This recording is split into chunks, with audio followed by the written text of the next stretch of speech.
My 14-inch M1 Max MacBook Pro arrived nearly a year ago. It's been my daily driver for everything from work, editing videos, streaming, leisure, and more. Was the M1 Max worth over $3,000? Is it everything I wanted it to be? And would I recommend these very high specs for you? Let's discuss. And before we begin, make sure you're subscribed. It helps me out a ton, and you'll get to see lots more useful videos. Why did I buy the M1 Max MacBook Pro? In late 2020, I built a very powerful gaming desktop. I really enjoyed all the performance improvements that I gained from those really high specs. Like how my games looked, how snappy video editing became. More or less, nothing I did was limited by my hardware anymore, except mobility, which I really noticed when my company switched to a hybrid work model in summer of 2021, and I was stuck lugging a low-spec gaming laptop to and from the office, and I had to relive all those hardware limitations that I built my PC to escape from. Fast forward to the announcement of the M1 Pro and M1 Max chips. They seemed too good to be true, virtually as fast as my gaming desktop, but in a tiny chassis with over 10 hours of battery life. Needless to say, I wanted one so I could work from anywhere with the power of my desktop at home. Thus, I ordered one with the following specs. M1 Max chip with a 16-core GPU, not the fully spec'd 24-core. 32 gigabytes of RAM and 2 terabyte SSD. I wanted an ultra powerful laptop that could handle editing 4K video, was ultra thin and portable, and had superb battery life. And I got all of that and more. But this was my switch from Windows to macOS.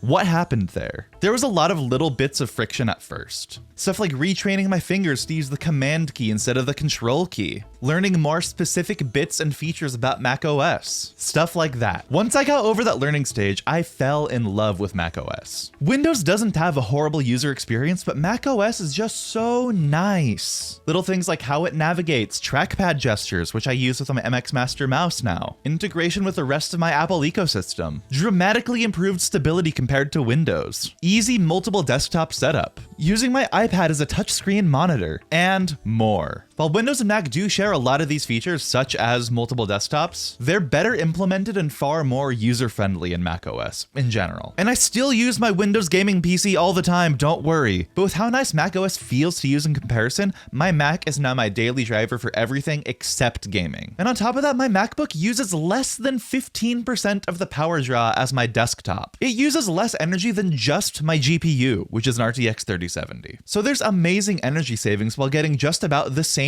power for all the apps that matter, and like productivity, video and photo editing, stuff like that. That's one of many more unexpected perks. So obviously I expected to use my Mac as a mobile productivity and creativity machine, but it ended up being so much more. For example, with the very powerful specs that it has, which are totally overkill for this, it actually became my new streaming PC. Let's switch webcams for that. I worked at AverMedia. This is an AverMedia webcam I'm using. So I set up my accumulated capture cards, audio mixer, and other hardware in OBS to use my MacBook as a streaming PC, while capturing my Windows desktop as the gaming PC. I have a video on how I set this up. Also, with all the technical knowledge I gained from studying how to use macOS to its best performance, as well as how to use it as a streaming PC, I landed a freelance writing gig with MakeUseOf.com. Although I've taken a break from that gig, it was an unexpected and paid perk of getting my MacBook. Let's switch to the back cam. Also, the amount of ports my MacBook has, amazing. I never even considered how much I would be using the 3 Thunderbolt 4 ports that the MacBook came with, but it is an absolute game changer. With these ports, I have 2 external 4K monitors, USB hubs, and more so that I can use all of my peripherals like Stream Decks, capture cards, and audio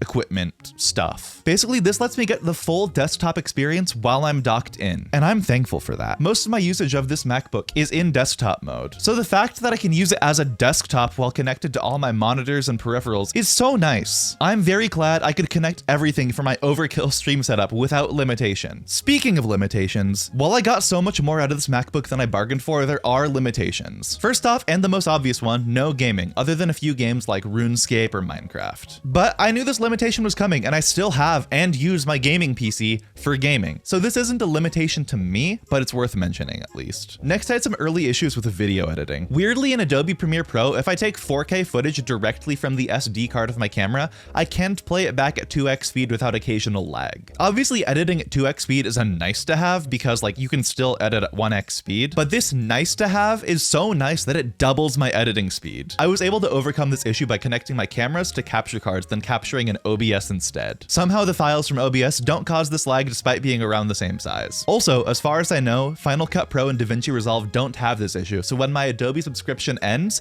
I will probably switch. Third, when it comes to using OBS and streaming in general, I do have fewer options. I've accepted these limitations in using my MacBook as a streaming PC, but it was difficult losing stuff like access to PCIe capture cards for 4K 60 recording, certain useful OBS plugins, needing to use workarounds to capture system audio, and getting fewer features from my software for both Elgato and AverMedia. However, I have more than made do, and the dual PC streaming life is way better than running OBS and your gameplay on the same computer. Additionally, despite my love for macOS, there were some Windows features that I missed. As someone who works in social media, there's a lot of copying and pasting going on, whether that's moving analytics between spreadsheets or sending out bulk messaging to influencer partners. Windows has a super handy feature called Clipboard History. This needs to be enabled to use, but if you press Windows and V instead of Control and V to paste, you get access to everything you've copied and pasted since booting up your computer. I use this feature every day on my Windows PC because it was so amazingly useful. And that's the one thing I really miss after switching to Mac, as well as losing NVIDIA Broadcast. But the switch to Mac has been more than worth this one drawback, especially considering I can use software like Text Expander or make shortcuts on my Stream Deck to get the same function in practice. Last, I keep running into high RAM usage. 32 gigabytes is plenty for everything that I do, but I am an egregious multitasker in terms of running lots of things all at once. So I frequently get borderline maxed out RAM usage as well as very high memory pressure just from running like Adobe Premiere Pro,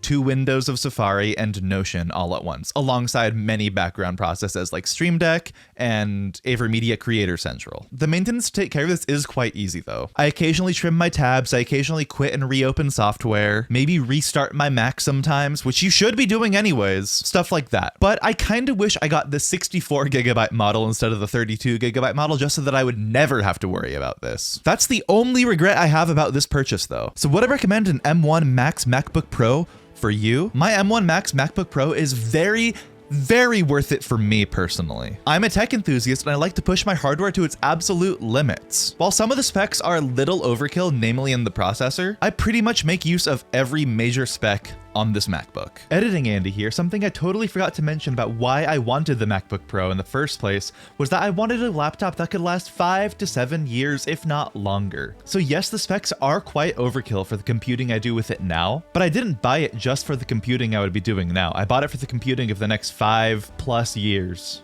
He's a good kitty. I spent my entire life building gaming desktops and I never stopped to consider how nice it would be to have that power on the go. But just because it was right for me doesn't mean it's right for you. You can get other laptops with similar specs for a much lower price, but you'll be sacrificing on portability and battery life. They'll probably be significantly bulkier and basically require you to have them plugged in to get the full performance possibilities. Like you could get something by MSI or Alienware that fits that bid perfectly. On the other hand, you could sacrifice some power to maintain your battery life and portability. And you'll also probably save a lot of money. Like you could get a lower spec'd or different model of M1 or M2 MacBook and get that exact result. And that'll be enough for most workflows, just not quite as amazingly smooth as what I have with this overkill laptop I have right here. But to illustrate the cost savings, the M1 MacBook Air occasionally goes on sale for as low as $800 compared to the $3,000 plus I paid for my almost fully spec'd out M1 Max. You might lose things like snappy 4K video editing, but you can still edit in 4K, and you could probably do most of the things that the M1 Max can. Just not quite as fast and not quite as much multitasking capabilities, and a lot fewer options for peripherals. But if you don't regularly do super resource intensive workflows, things like 4K or 8K video editing, intense 3D modeling, or other pro use cases, the M1 Max is probably overkill. In fact, it's overkill for most people still, but overkill is right for me. The M1 Max MacBook Pro is not for everyone, but 1 year later, I am so thankful that I have it. It's overkill, but it's my overkill. If this video is helpful for you, check out my video on an amazing travel work setup and the peripherals you can use to build that. While it would work with any slim laptop, it's based on using a MacBook Pro, so any MacBook user will benefit. Otherwise, leave a like, subscribe for more, and comment if you have switched from Windows to Mac before. I'd love to hear more people's perspectives. Thanks for watching, and I'll see you next time. Happy creating.